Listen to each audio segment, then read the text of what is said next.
Welcome to Penrose Learning, where we make understanding easy. In this video, I will explain how to connect your Huawei watch to your Samsung S23 Ultra. Begin by opening your Samsung S23 Ultra and navigating to your web browser.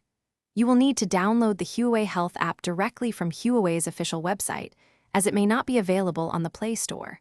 Search for Huawei Health app download and select the official link to ensure security.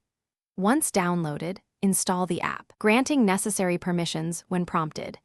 This initial step is crucial for establishing a secure and functional connection. Now, ensure Bluetooth is active on both your Huawei watch and your Samsung S23 Ultra. Open the Huawei Health application on your Samsung phone and locate the Devices section. From there, select Add Device and find your particular Huawei watch model in the displayed list. Your watch should then show a pairing code, which you will confirm on your Samsung S23 Ultra. This step usually takes less than 1 minute to complete successfully, linking your devices via a secure Bluetooth connection. After selecting your watch model, a unique pairing code will appear on both your Huawei watch and Samsung S23 Ultra. Confirm that these codes match on both screens, then accept the connection request. Next, the app will prompt you to grant various permissions, such as access to contacts, messages, and location. Grant all of these for optimal functionality.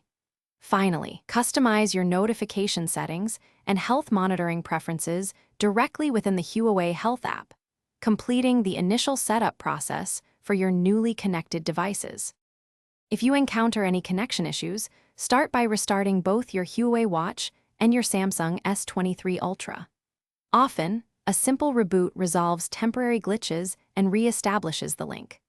Another effective step is to clear the cache of the Huawei Health app through your phone settings, which can resolve software conflicts.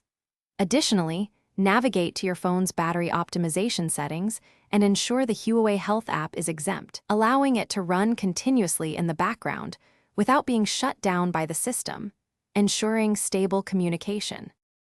Thanks for watching. If this was helpful, leave a like and consider subscribing. See you next time.